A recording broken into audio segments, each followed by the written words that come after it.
Hello, and welcome to the Entrepreneurial Alumni Speaker Series. I'm Carrie Williams, Associate Director of Alumni Events at York University. I would like to extend a very warm welcome to all of you in the audience today.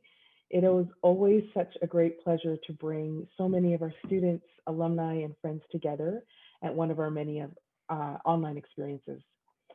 I'd like to note that this meeting is virtual, obviously, and we are not all gathered in the same place, but recognize that this land acknowledgement might not be for the territory you are currently on. We ask, if that's the case, you take the responsibility to acknowledge the traditional territory you are on in the current, as well as the current treaty holders. As a member of the York University community, I recognize that many Indigenous nations have longstanding relationships with the campuses that are located, relationships with the territories upon which York University campuses are located that precede the establishment of the university. York acknowledges its presence on the traditional territory of many Indigenous nations. The area known as Toronto has been caretaken by the Anishinaabe Nation, the Haudenosaunee Confederacy, and the Huron-Wendat. It is now home to many First Nation, Inuit, and Métis communities. We acknowledge the current treaty holders, the Mississaugas of the Credit First Nation. This territory is subject of the Dish with One Spoon Wampum Belt Covenant, which is an agreement to peaceably care and share for the Great Lakes region. Thank you very much for joining us today. This webinar celebrates York University's accomplished alumni and is part of our highly successful Entrepreneurial Alumni Speaker Series, which is a partnership between Innovation York and York Alumni Engagement. It's truly an honor to welcome many of our fantastic YorkU alumni to our virtual events, including today's speaker, Rand Gwell. Rand graduated in 2002 with a Bachelor of Business Admin degree from Schulich School of Business, and he is the founder of Fresh City Farms. Now we'd like to get to know a little bit about you in the audience. You'll notice a Q&A button at the bottom of your screen. Wondering if you could please type in the city or region or traditional territory where you are located, and I'll give everybody a moment to respond. Okay, everywhere from right around the corner to across the ocean. Milton, India, Vaughan, wonderful. Okay, that's great. Thank you so much for those who've participated. You can keep them coming in. It's always really helpful for us to see that. Prince Edward County, wonderful. So though this at-home speaker series, through this at-home speaker series, we're so pleased to highlight outstanding entrepreneurial alumni who have studied at York and to give them an opportunity to share their journey and insight with you. You'll also have the opportunity to ask questions following the presentation. We hope their outstanding stories will inspire the next generation of entrepreneurial changemakers to embark on their own journey towards creating a positive impact on our community. We'd also like to take an opportunity to share some exciting news with you. For 20 years, the Bryden Alumni Awards have celebrated alumni who've changed the world for the better.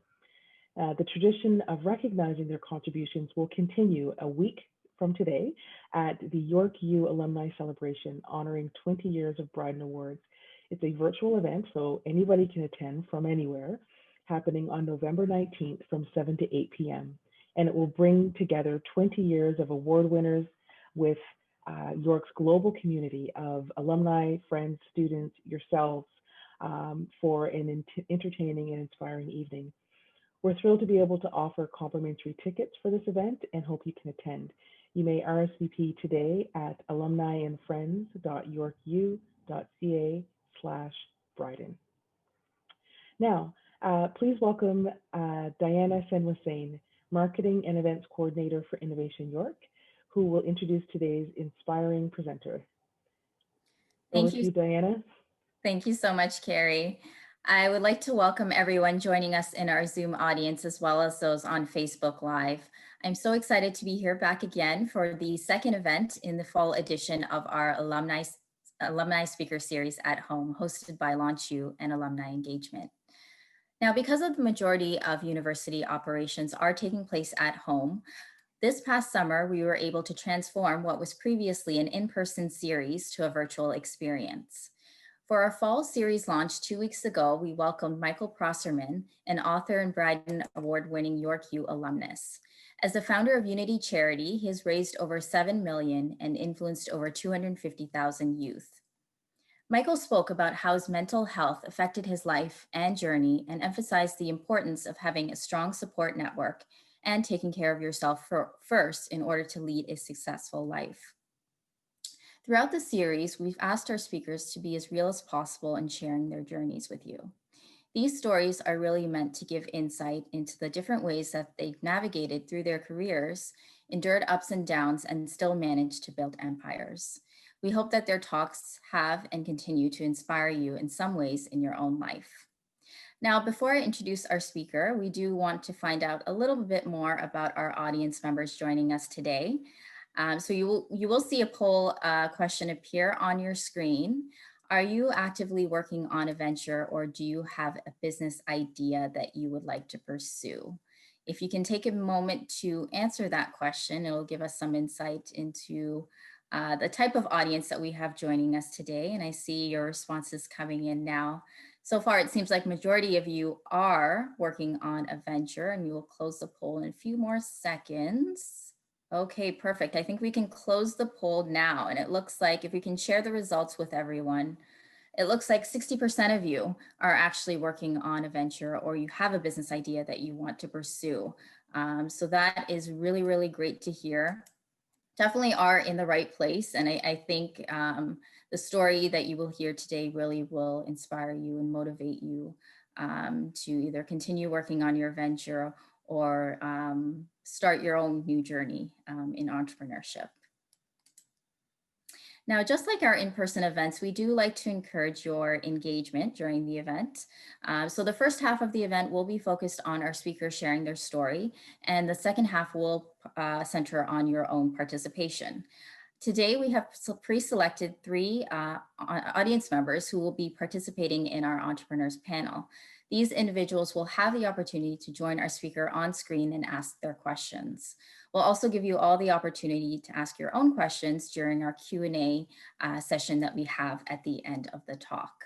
Please feel free to type in your questions at any time, and you may also use the Q&A button to let us know if you're having any technical issues. Now, I would like to introduce our speaker, Rand Gwell, who's the founder of Fresh City Farms.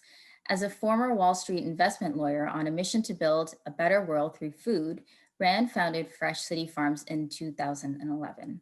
From an urban farm to a widespread delivery business and 8 organic grocery stores, Rand is passionate about connecting people directly to the source of their food, and is a driving force for using better food practices to create stronger communities and healthier environments. Rand, I would like to welcome you on screen, and you can take it from here and share your story with us. Really excited to hear it.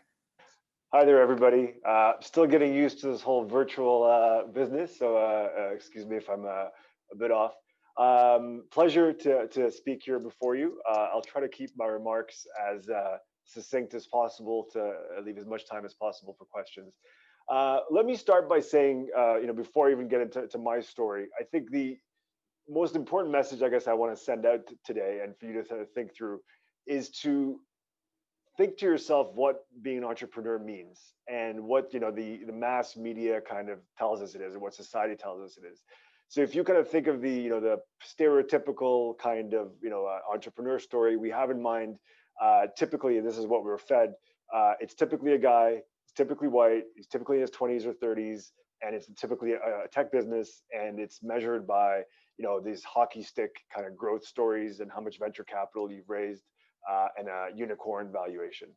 And I think the most important thing, for I'm hoping that you'll take away from what I'm going to say today, is that anybody can be an entrepreneur, no matter what gender, no matter what ethnicity, no matter what age, and no matter what your business looks like. I think we've been kind of constrained into this very specific idea of what a business is and what a startup is, that I'd like to help you kind of do away with, and not measure yourself by that kind of standard. So let me start with my story. I was I went to York for undergrad, then ended up at U of T for law school. Lots of student debt coming out of that, and I decided to try to get rid of it as quickly as I could. So I ended up moving to New York in 2007 to practice law there on Wall Street, and I practiced investment law. And I ended up doing that for several years. I was there for about 4 years. I did well, kind of rose in the ranks. I ended up by sheer luck in a group that ended up doing very well during the crisis, the financial crisis, because we did a lot of hedge fund work and private equity work.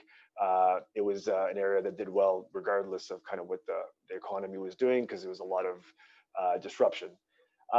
So there I am, kind of a lawyer moving from junior to kind of mid-level associate status. Certainly making more money than I'd ever imagined I'd make, certainly than anybody in my family had ever made. But I didn't love what I was doing. I didn't hate what I was doing, like a lot of my fellow lawyers. But at the same time, I wasn't really inspired by it.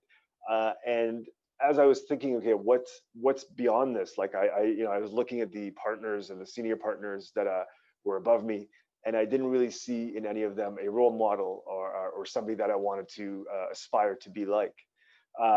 So I started thinking about what I could do, and I think hopefully this thought process helps you if you're kind of in that same juncture, or thinking that you'd be in that same juncture down the line. I had three kind of paths that I was thinking through. One was the kind of social entrepreneurial path, because for me, I really, reflecting on where I came from and what I wanted my life to be about, impact was a big part of it. So being able to say that every day I come into work and I'm having an impact on the world, a positive impact on the world, was very important to me. And I think there's a stereotype of what that means. So I think a lot, certainly my generation growing up, a lot of times that meant going to a developing country and doing aid work of various kinds. But I think there's many ways to have a positive impact in the world, and it could actually look much more traditional than you might expect. So working at that big evil company, but trying to change it from within. So the three paths I was kind of considering were a social impact focused business, going into writing because I loved writing, nonfiction writing, or staying in the law but doing something with a more of a public interest bent. And for me, I ended up deciding on the entrepreneurship route, and the reason was I felt like there was a lot of creativity there that I could exercise. I felt there was a lot of potential flexibility, potentially a better financial upside, certainly more than writing, for example. And I felt that's where I could make an impact in a way that was unique to me. And I think one of the things that I talk to a lot of young people or people in the midst of their careers thinking about a change, and I think the one thing to move away from is this romanticization of entrepreneurship. Entrepreneurship is not right for everybody, and there's various ways to be an entrepreneur. So you can be an intrapreneur, so working with an existing company or organization, but putting on an innovation lens and a growth lens. You could be an entrepreneur, but maybe that's not the right time in your life. So I think the one thing I think that it was important that helped me make the leap was at the time I didn't have any dependents. I didn't have any kids at the time. I have three now, and B, I had a bit of a safety net in the sense of I managed to save a bit of money from my work, and I could always go back to practicing law. So I had a profession. So I had something that I thought, if this thing just goes to nothing in a few years, this business I want to start, I had a safety net. And I would urge you to kind of think through those issues in your own life, because I think there can be this kind of prevailing sense in the media or a lot of entrepreneurs you talk to, and they'll say just follow your dreams and follow your passions. But the reality of it is, we have other responsibilities in life. So whether it's to parents or to children or all sorts of other constraints, and I think you need to take those into account when you make these decisions to take risk. And frankly, it might impact how you choose to be an entrepreneur as well. So some people might have the luxury of quitting their job and putting themselves all into a business. But some people might have to do it more slowly and do it while they were working. So, for example, for me, it was a bit of a surreal year when I started Fresh City in early 2011, but I didn't actually move back to Toronto and quit my job until late 2011. So there was this period there where I was, on the one hand, reviewing 100-page disclosure documents for my clients as a lawyer, and on the other hand, trying to figure out what our carrot harvest was up at our farm at Downsview. For me, that meant it gave me that extra year of security or so, of having a salary and being able to save up more money. So I think it just looks differently, and there isn't this specific path. You really have to think about your own situation and be honest with yourself before kind of you move forward. Because I think any way you cut it, the vast majority of businesses are a really heavy lift to get off the ground, and in some cases they don't get off the ground at all, and you have to be prepared for that eventuality as well, potentially. So for me, how I ended up in business, in the business that I started, Fresh City, which is currently, we do about 4,000 deliveries a week, and we do we have 8 stores, and we farm, and I'll tell you a bit more about that. You see a photo of the farm very close to York, actually, at Keel and Shepherd in Downsview Park on your screen there right now. For me, it was a question of, how do I marry the stuff that I'm passionate about? And I was passionate about human rights, and I was passionate about trying to address climate change, and I was passionate about public health and getting people to eat healthier. And that all kind of came together in food for me, because food has an impact that I think most of us don't really appreciate, or certainly I didn't appreciate until I started looking into it, which is that half the land on Earth is used for food production, between crops and animal rearing. All of us obviously have to eat 3 times a day, so it's something that's necessary for everybody. Food unites all of us in ways that nothing really else does. And it has implications up and down our economy. So from how our lower paid part of the labor force is treated, to the impact on our health. So how often people go on sick leave, or how much healthcare costs there are for us imposed on the economy due to things like diabetes or obesity. So I found in food something that I thought, if you can get right, you can address a lot of social ills and a lot of environmental ills. And the question for me quickly became, okay, this is what I want to do. I want to focus on food, and what do I want to focus on? And it was a very kind of iterative process, in the sense that I, just had ideas, talked about it with friends. They shot me down. My family shot me down, and then idea after idea, until there was an idea that I had to start an urban farm that a lot of people shot me down over, but that I was still passionate enough to kind of go forward with. What you're seeing on your screen now is our new and expanded farm that we're starting next year, also Downsview, but going from 2 acres to 11 acres. So for me, urban farming was a way to get people to think about food in a very kind of a primal way. So to be able to come to the farm and see food being grown, and smell the smells, see the sights, and get excited about healthy food, rather than seeing it as a sacrifice, as a diet you have to go on, for example. And so I started thinking about, okay, what's the model for urban farming? Most urban farming today happens, recreationally, on balconies and backyards, etc. But historically, urban farming was a really big part of the urban tapestry. And the reason for that was, we used to not drive cars, we used to drive horses, and horses poop a lot. And poop is like black gold for farming. That's it's a great fertilizer once you compost it. So places like Paris, for example, at the turn of the 19th century, were actually net exporters of food because of that kind of black gold. But we as a culture have kind of moved away from that. And I think something was lost there, when we went from being, 1 in every 3 of us being farmers to 1 in every 100 of us being farmers. Not that there's anything to lament about that per se. I think there's, the farming, 100 years ago was really a really difficult life because there was no mechanization, there wasn't all the technology that we've brought to bear on it. But we have lost something. We've lost a sense of how, what the impact of farming is in our environment. We're not as in tune with the seasons and what's actually growing. And we don't have a sense of what it's like from a farmer perspective, from the food producer's perspective.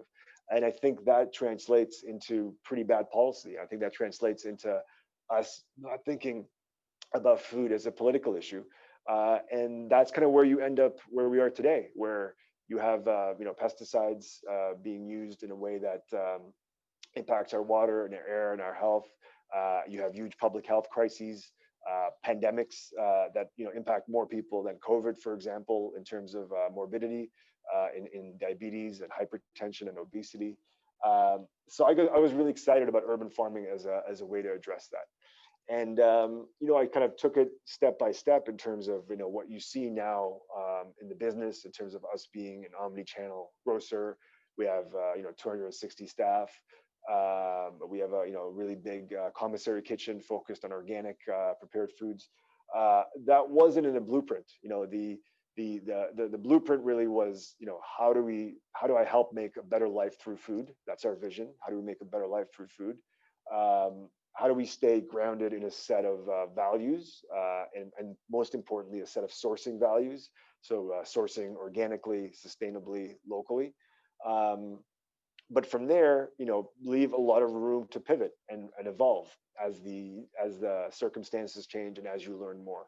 So, I jumped into this business with zero experience in any of the core competencies that I've developed since. So whether it's e-commerce, food retail, food processing, farming, but there was a passion there and a willingness to learn and a willingness to bring people on board who knew much more about these things than I do, and that's how we've evolved. So I think for me, I mean the decision to go into to being a social entrepreneur has been extremely rewarding. Extremely stressful at the same time. Like you hear the great stories, but we've had many times cash flow crunches that I didn't really know at the time how we were going to survive them. We've had nightmare scenarios in terms of customer complaints, staff not showing up for work. It's exacted a big toll on myself from a health perspective. So there's been entire swaths of the last decade that any form of self-care kind of went by the wayside, whether it's exercising or eating with any regularity during the day, or having enough time for friends and loved ones. So often, what you're seeing from the outside is kind of a projection of what people are projecting on you, and to a certain extent, what you as an entrepreneur need to project, whether you're trying to get new customers or get investors. But inside, often, it's like making sausages. It's pretty messy, and I don't think that part of it is talked about enough. I've had a lot of times when I wasn't sure if I'd made the right decisions, and frankly, I think most entrepreneurs, even in fairly successful businesses, if they don't wake up 1 in every X amount of days, 10 days or 30 days, and think, why am I doing this? They're probably lying to you. I think talking to other entrepreneurs on a one-on-one basis and confidentially, a lot of people sometimes wonder, was this all worth the stress? And certainly, during COVID, we've seen it. There's a lot of businesses through no fault of their own have kind of fallen by the wayside in spite of kind of heroic attempts at pivoting. So I think that part of it you can't get around, and I don't think I've done as good of a job as I would like to have done, but I have gotten better at it in terms of self-care and making sure you have you're maintaining your nucleus, whatever that nucleus is for you, whether it's your immediate family or your more extended family with friends, or it's exercising, or it's eating well. I think that's a really big part of really being successful in the long term, whether as an entrepreneur or an intrapreneur or an employee. So those are the kinds of things I think I've probably not talked about enough, but it's important as you go into it, I think, not to be blinded by the romanticized version of what entrepreneurism is, but by this kind of intrinsic reason you're doing it. And to me, the intrinsic reason is, every dollar of revenue that we gain, I strongly feel, and I think we've collected evidence that it has a positive impact on our customers' health, has a positive impact on our community's health, and has a positive impact on ecological health writ large as well. And that's what keeps me going in those days where I'm like, oh man, I'm not sure how we're even going to tackle this problem, or this is getting really, really stressful. So I'd like to leave you with that, and I'm happy to take any questions you may have. Thank you so much, Rand. That was really insightful, and really, it was really good for you to share that aspect of entrepreneurship, because a lot of times people see, all the glitzy stuff, all the glamorous stuff of being an entrepreneur and sort of almost being an overnight success, but that doesn't usually happen for most entrepreneurs. So definitely thank you for sharing that. But what I'd like to do now is invite our panel on screen, because I know that they do have lots of questions for you. So I would like to welcome our panelists joining us today. We have Swati Balji, who is a second-year York University biology major who lives on campus as a residence life Dawn. So she's also an international student who lived in India and the US before moving to Canada. And as well, she is one of our York University President's Ambassadors, so welcome. We also have Amrita Sheikhi, a third-year York University kinesiology student. She's expected to graduate in 2022, and Amrita is a President's Ambassador as well. And last but not least, we have Navita Verma. She's the founder of Nulina Foods, a one-stop pantry assistant, bringing organic and fresh products directly to consumers. And she's also a member of the Y-Space Food and Beverage virtual program. Welcome, everyone. So Swati, I will hand it off to you to ask your first question for Rand. Thank you so much, Diana, and thanks, Rand, for sharing. That was really inspiring to hear you talk about where you started and where you're right now. I think one of my questions would be, how can we get more of more young adults involved, either let's say in entrepreneurship, like you said, or even in your business of having sustainable farm to table kind of farming, because like you said, one of the main reasons us people who are graduating are not in jobs that they're passionate about is because of student loan and student debt. And how do you think we could tackle that? And it's kind of a two-parter in a way, how can we do something that we're passionate about, and how can we get more people involved in more sustainable farming methods, let's to say. That's a great question. So, I mean, I think there's two parts to that question, one of which I'm ill-equipped to answer. I think there's a big policy question around that. Why are we forcing students to take on so much debt, and thereby constraining their career choices? Certainly when I was at U of T at the law school, I was very critical of the administration for increasing tuition the way they did, in pursuit of being, the next Yale or the next Harvard. But meanwhile, you have all these students coming out and having to take certain kinds of jobs just to be able to pay off their debts. So that part, I think I'm not very well equipped, but my sense is we need to reduce how much debt students have, and also make financing much more accessible to people trying to start a business, and in particular young people, and in particular Black, Indigenous, and women's-owned initiatives, which you're starting to see some movement on, but it's still very early days. I think from where I see the opportunities in terms of sustainable farming, I think the important thing, and I've learned this, from our own experience, is that what we do at Downsview Park as a farm makes a lot of sense as part of our business. And this is the part I didn't really talk about, but I started the business as an urban farm, and I was hoping to scale it as an urban farm.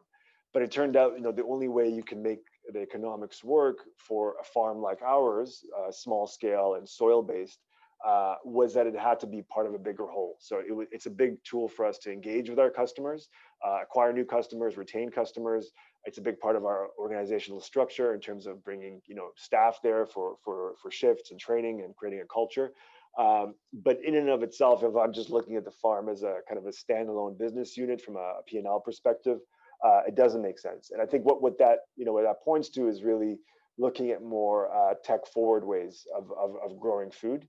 And by that, I mean, everything from alternative protein. So, eating insects, for example, and that there's a whole, sector trying to crack that nut right now, to, vertical farming and things like that. So I think that's where, my head would go in terms of I'm trying to get into sustainable farming, make it really tech focused. But realize, I think there's in my mind at least, there's two solutions to the issues, or two sets of solutions to the issues we're facing from a food systems perspective. Some of it's tech, meaning that we try to figure out ways to make food more efficiently and more sustainably without all the externalities that technological innovation has meant over the last 50 years, like pesticides and things like that. But the other part of it is, and I think people don't like to hear this, that there's a normative part as well. And by that, I mean, I think our actions as consumers need to change. And so if you're an entrepreneur thinking about innovation, I think there's a tech part. So coming up with, the new LED light that's going to help plants grow quicker with less energy. But there's also the part of norms. And I think that's the kind of our, what we engage in as a company a lot day to day, is how do you change how people think about food? So how do you shift people to a more plant-based diet? How do you shift people to a more sustainable diet? Because I think if we're sitting here waiting around for technology to save us, so to speak, we'll be waiting for a while yet. Because as we see with everything from Facebook to nuclear weapons to anything, technology can be used in many different ways. And often it's the norms that we imbue in them, whether as consumers or as politicians or as citizens. That is what ultimately gets us to a better place or a worse place, regardless of the technology. So a long answer. Hopefully, I've answered some of your question. Yeah, thank you so much, Rand. Yeah. Perfect. So I think we can move on to our next question from Armida. You can go ahead and ask. First of all, I wanted to say I really enjoyed listening to your story about how you came about building your company. A question that I had listening to that is, coming from a background of Schulich at York, how did your experience at York impact you as an entrepreneur later? That's a great question. So, my time at York was extremely influential in many respects. I ended up doing a master's and then a law degree afterwards because I'm a nerd and I just wanted to be in school. But in terms of actual transferable skills, York was where I learned what an income statement or a balance statement looked like. Various approaches to marketing. And how to work with the group, because at Schulich you do a lot of group work together. You're forced to work with people that you're not really choosing, that they're just assigned to you, and I think you learn a lot through that about how to work together. And I was the first student at the time, I don't know if the program is still there, to do an applied ethics minor. So I got an applied ethics certificate. So basically that was a certificate that I had to take courses in ethics and corporate social responsibility and things like that. So through that, I read about a lot of companies who were doing, at the time, the Body Shop and others were doing really inspirational stuff as businesses, Patagonia. And that kind of was always in the back of my head, this idea that you can marry, profit with purpose. It wasn't this thing that I thought was, radical, because I'd learned about, examples of companies that had done that very thing. So, my time at York was, in a way, the most influential for me in my adult life in terms of, I think, seeding those ideas and giving me those kind of confidence that, oh yeah, I know what a balance sheet looks like, and I can talk to an investor about a P&L statement, and I know the basics of marketing and things like that. A lot more to learn, obviously, that's specific to what we do. But I had the basic building blocks, so it made it a bit less overwhelming to get rolling. Thank you so much, Rand. I find it so interesting that it sort of planted your seed almost in your way of thinking and where it led you in life. So that's really, really great to hear. And I also found it really interesting that you didn't leave your job right away. So you kept it for a while, almost like a backup plan. Is that something you suggest for anyone who's not sure about what to do? I think it honestly really depends on your circumstance and the nature of the business.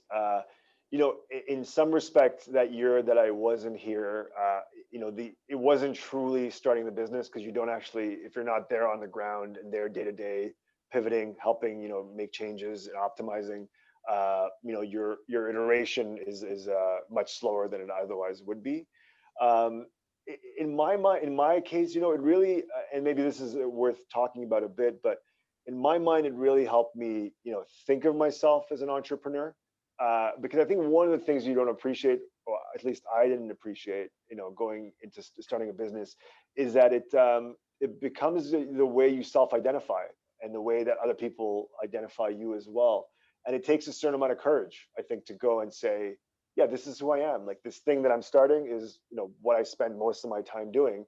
And there's a fear there that if it fails, that you're going to be associated with that failure, in a way that, for me at least, historically, it was very like, I went to York, and then I did a master's, then I was a student, and then I was, at this prestigious law firm, and there was, status and safety associated with each of those steps.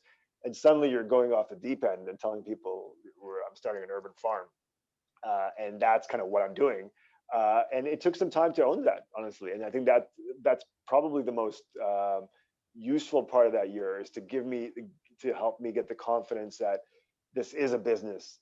Even though, by the time I quit my job, it wasn't like it was, a super successful business. I think we had $50,000 in sales at the time. We still had a long, long way to go. But it did give me that time to kind of self-identify as an entrepreneur. I know it's a weird way of saying it, but that is the case, and I find that's it's really difficult, and I see it in other people now who are starting businesses, this kind of hesitancy to kind of really jump in, because I think that's what it takes to, once you kind of think of yourself and your business as one, so to speak, that's when you start rolling, as opposed to this being like a little side project that you're doing. Definitely. You do have to take that leap of faith sometimes. Thank you for that. So I think we will move on to our last question. Navita, you can take it away. Amazing. Thanks for all those great insights. My question is, so in recent years, there's been a growing awareness of buying local and buying organic. And you see all these buzzwords flying around, and hopefully the consumers are getting aware of it, but only 3 to 5% of the market in Ontario is actually organic. So what do you think needs to be done on the business side, and what do you think really needs to be done on that consumer side? Like, how do we truly get consumers to adapt to more organic goods, and kind of away from saying, oh, this is elite, this is premium, I don't want to pay, whatever the $2-3 extra that I may have to pay for that product?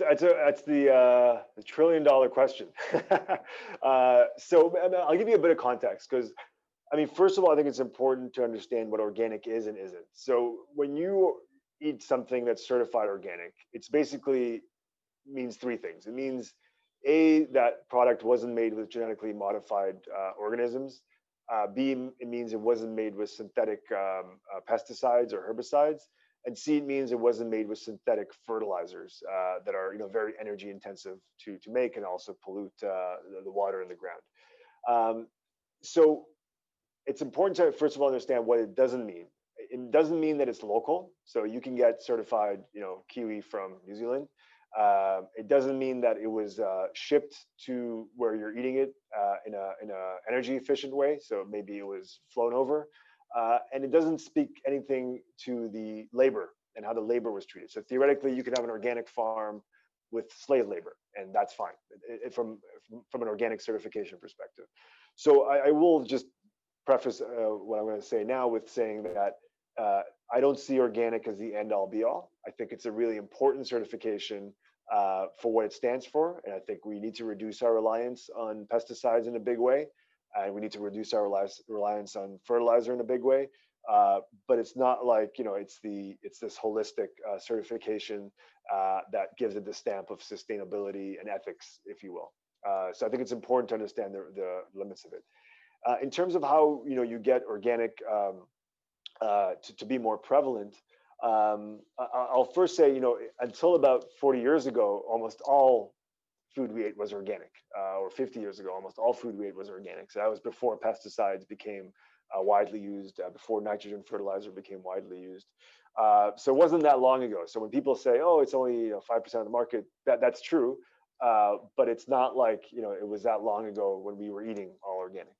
Um, what you see in the organic sector is you're seeing double-digit growth. So from a base like the number, say about a decade ago or 15 years ago, would have been 1 or 2% of the market, and now depending on the category, so produce, for example, it's about 5 or 6% of the market. And in my mind, the question is less, can you get everyone to eat organic?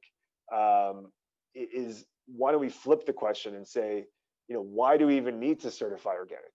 How do we get our whole food system, more sustainable? Because if you actually step back and think about it, it's kind of perverse that the product that is better is the one that has this added certification requirement. It should be, the conventional system. They should be the ones certifying that their food is safe, and that is, that they believe the pesticides, et cetera, that they use are sustainable and don't have any public harm. So in my mind, it's flips it around, and I think organic actually does that. So, and by that I mean, the more organic penetrates into a market, and I think the market where it's the most mature is like Switzerland or Denmark, where it's about 10% of sales or 12% of sales. You see an impact across the chain, meaning that even though not the whole market goes to certification, it has an impact on the kind of conversations that are had. It has an impact on policy, on what we deem as possible. So you'll often hear people saying in the kind of conventional food system, "Oh, you can't do this without pesticides," or "You can't do this without nitrogen fertilizer." But I think what organic does is provide that kind of proof that it can be done. And I think in certain categories, and you're already seeing it, there isn't a big delta, isn't a big difference between conventional and organic. So if you go to a lot of Loblaws these days, they'll only sell organic greens. So you can only get organic arugula or spinach, because they figure out how to grow organic in a way that's competitive, cost competitive with conventional. So I think in some cases you will see, as organic scales, you'll see the delta kind of narrow, and more people choosing organic. I think in other areas it's going to be much more difficult. So I think animal products, cheese, dairy, meat, is going to be much harder to narrow that gap, because it's just a much more intensive. But I think the broader question for us as a society, I think, is why are we in this cheap food paradigm? So if you look at other countries not dissimilar from ours, Italy, Japan, France, they spend 40, 50, 60% more on food per capita than we do. And we are trapped in North America, in the US, Canada, in this idea that food has to be really cheap. And a part of the reason I think that the paradigm is there is because there's this whole status quo kind of supporting it. And I think the first thing people say is, people will go hungry if food is any more expensive than it is today. And the truth is, we don't really have a cost of food problem in this country or in the US. We really have an inequality problem. So you have today in Toronto, something like 100,000 people who go to work, work 40 hours a week, put an honest week's worth in, and still can't afford the basic necessities of life: transportation, housing, food. So I think we as a society have to ask ourselves, how do we address that rather than, how do we make food even cheaper than it is? Because the reality of it is, food is cheap today, a large part because of how little we pay cashiers and people who work in meat processing plants and farm labor, et cetera. So we're relying on cheap labor, and then they can't afford the food that they're producing or selling in turn. So I think the whole paradigm has to change from this idea that let's get food as cheap as possible to let's get food to a price point that makes sense. That makes sense that we can pay people a living wage so that we don't have to pollute the environment. And I think that it's going to take a while to do that. But as we see in other countries, it's not like in Norway or in Japan or in France, people are going hungry because food is 50% more expensive.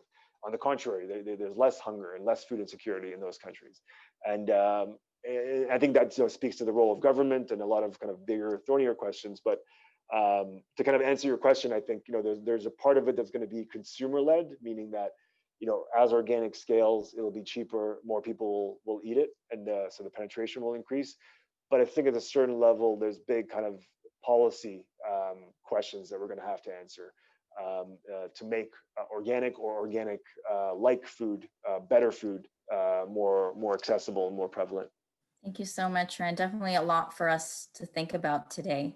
But I do want to thank our panelists so much for joining us, and thank you for taking the time to ask your questions and join us on screen. So thank you, Swati, Armita, and Navita for joining us today.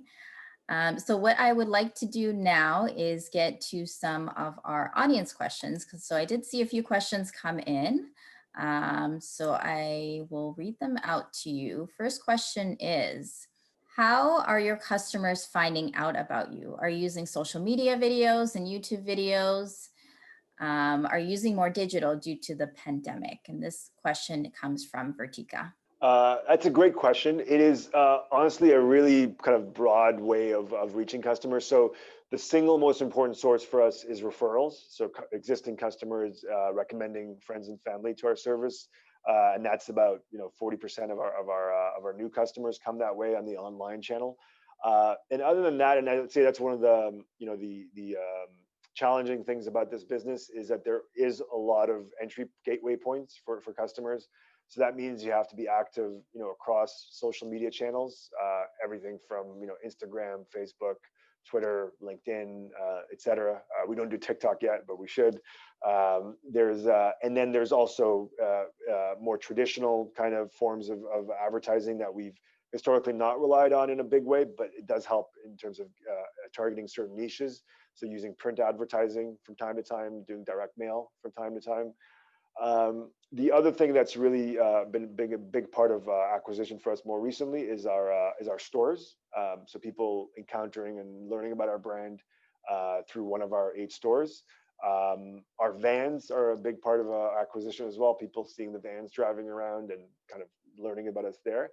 And I think the last kind of big piece is content writ large. So that's blog posts and recipes and videos. Things like I'm doing right now, workshops we host, events, media as well, because of the content we put on.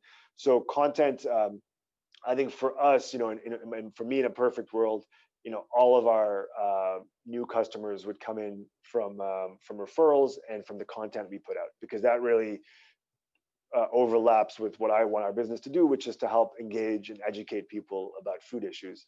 So if we could spend as little as possible on Google AdWords and Facebook ads, then the better it is, I think, for everybody. Definitely. And then we have another question that just came in. This one is coming from Donna. She's asking, how do you decide whether you want a nonprofit or for-profit when starting a social enterprise? That's a really, really good question. It's interesting because for us, the farm in isolation, I think there's an argument that it should actually be a nonprofit because then it allows you to go after grants that are not you're not eligible for as a for-profit, and do more of the mission-oriented stuff that we don't do currently. So, for example, we ourselves don't have the budget to run a program for at-risk youth, for example. But what we have done over the years is partner with nonprofits that do. So the YMCA or the Black Farmers Collective, for example. I think a lot of it is a question of where you ultimately see the enterprise going.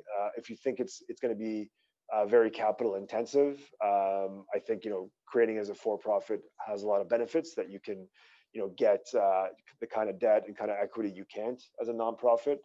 And a big question as well is, I think, to survey the landscape in that niche that you're trying to address. So what I saw when I was starting for our city is some great nonprofits on the scene, like Food Share or the YMCA, et cetera, doing great work on food security issues. So I felt like I couldn't bring anything new to the mix in that sense, and we would just be competing over the same grants and subsidies. So I felt, my contribution to this scene would have been to create a for-profit model that can be scaled. So I think it depends a bit on your what area you're focusing on.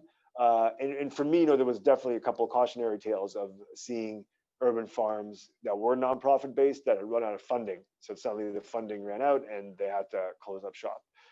So again, it gave me extra kind of incentive to try to make it work as a for-profit venture. Definitely, it depends on your individual situation, so you kind of have to assess it from there. We have a really good question coming in from Judy. How do you stay grounded during difficult times? It can sometimes be a lonely place. And what things help you overcome and stay positive and resilient? I could speak to what works for me.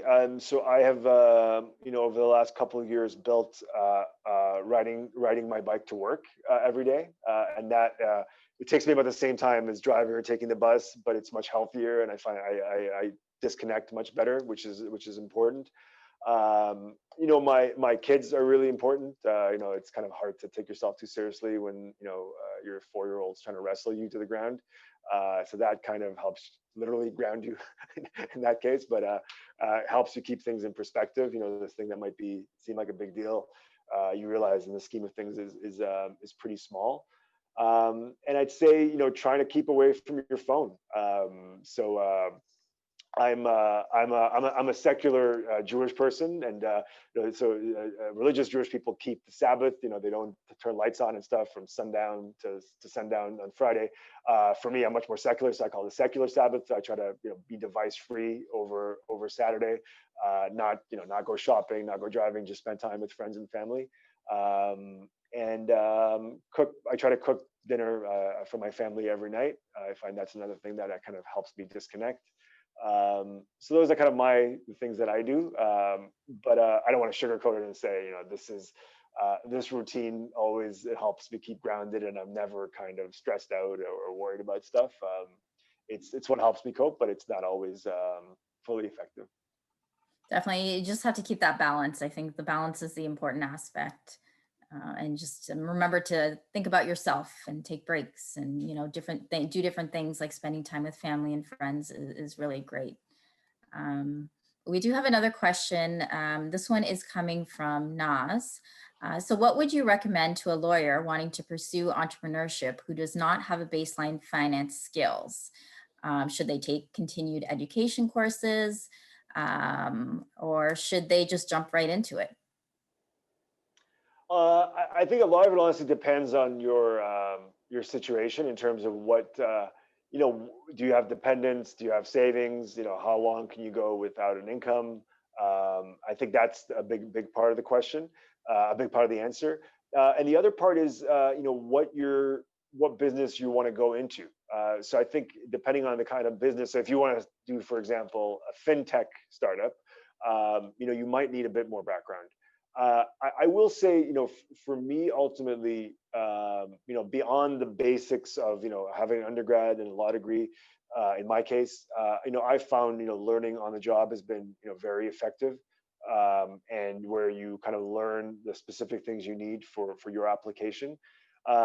So not to say that formal education is not important, but I think often we kind of overestimate it. So as long as you have a hunger for learning, and you feel like you're disciplined enough to teach yourself, because there's just so much free stuff out there on the internet these days that you can learn, a lot of the things you need to learn by yourself. So I think a lot of it, again, it's just to be honest with yourself. Are you the person who can go and, look through one of these, one-day MBA courses or, one-day finance courses and keep to it? Or, do you do better in the structure of a class environment, an idea that you've spent $2,000 on the course actually helps you do it in a way, and you want feedback on that assignment you put together from the professor. So I think it really depends. It takes a level of self-knowing, and it's just keeping in mind your context. That there isn't a specific right answer. It's just what your circumstance allows you to do. Definitely, and we do have a few more minutes left, so I do want to take a couple more questions, and then we will wrap it up. But Patricia is asking if you provide 100% organic products only, and how do you compete with the big guys like Whole Foods? That's a great question. So for us, it depends on the category. Our produce is 100% organic. Other categories are much harder to do only organic. So for example, for cheese, If we were to offer only organic cheese, there'd be a very small selection. So we've opted to offer, local, whatever organic exists, but also local from Quebec and Ontario, with cheesemakers that do have a sustainability lens, but are not necessarily certified. I'd say probably of our total revenue, probably about 80 to 85% is completely organic, and the rest is local focused. The other part of the question was regarding Whole Foods. Yes, how to differentiate ourselves. That's actually a big reason why we focused on prepared foods in a big way, because you're seeing the national grocers and the big grocers, stock more and more organic produce on the one hand, and more organic kind of CPG products like center aisle stuff like cereal or rice and things like that. And there, we want to compete, but we know we're never going to win just solely on that, because we're never going to have the economies of scale they have. So where we're competing on is our story. I think the fact that it is a local business, that we try to source as locally as possible. We work with smaller farmers, and B, our prepared food platform. We're basically the only place in Toronto that you can easily access organic prepared foods. So prepared foods made with only organic ingredients, with local focus on ingredient sourcing. So from our salads to our meals, our sandwiches, our smoothies, our wraps. These are all items that you can only get at Fresh City, and right now they're really, they're starting to come in here and there, some organic options in some of these subcategories.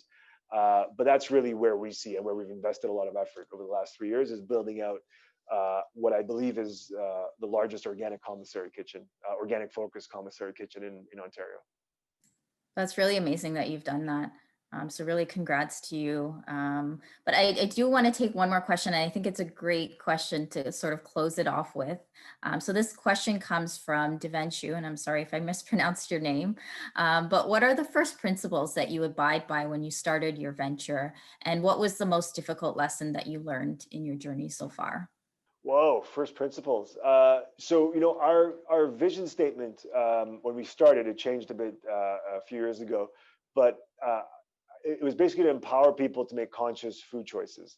And I purposefully wanted to choose a word that doesn't include things like organic or local, that might be a bit trendy and might change over time. But really, putting the hat on of this consumer who's trying to eat better, trying to eat consciously, actually thinking about what they're putting in their mouths and what choices would they make. And we don't always get it perfectly, but that's kind of the lens through which we've looked at it over the years and maintained, I think, flexibility and being pragmatic about how we source and how we operate. So I think that's probably for me the most important thing. And I think related to that is attracting a core nucleus of people who believe in the same thing. So everyone's kind of on the same page, and they're actually trying to move the ball forward, as opposed to move back to what the status quo is pulling you back to, because that's always the easiest. That's great. Thank you so much, Ren. And I think that's all the time we have today for our audience questions. So thank you so much to our audience members for submitting all of those great questions for Ren. And Ren, really, I would like to thank you for dedicating your time to sharing your story with our audience members today, and really talking about, the different aspects of entrepreneurship that, people don't normally talk about, and all the different aspects that sort of you went through in your own journey. And sort of your passion for, creating a better world through food is really, really evident in all the work you've done. So I really do want to thank you. Thank you. It was a pleasure. Hopefully it was helpful. Definitely. And to our audience members, I do want to thank you for joining us today for the second edition of our Entrepreneurial Alumni Speaker Series at Home. I also would like to thank Alumni Engagement for working with us to showcase all of the entrepreneurs that we've brought forth in the series so far, and we will continue to do in future years as well. Now, if you're looking to start your own journey as an entrepreneur, LaunchYU has a number of free programs, services, and events to support not only existing entrepreneurs, but those even who are thinking about entrepreneurship.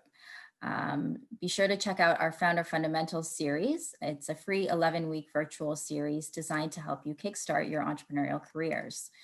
We actually have a free workshop this evening, which is all about how to set up a Shopify store hosted by General Assembly at 6 p.m. If you're interested in registering, you can visit our website, launchyu.ca/events. And I do hope that you will join us for the last event that we have coming up in the fall edition of our series. So on November 26th, we will welcome Emily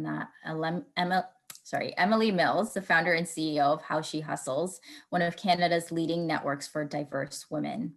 Please also be sure to follow us on social media to view the recording of today's talk, along with other events that we have held in the series so far. We also do hope that you take a minute to complete our survey, which will be sent to all of you at the end of this event today.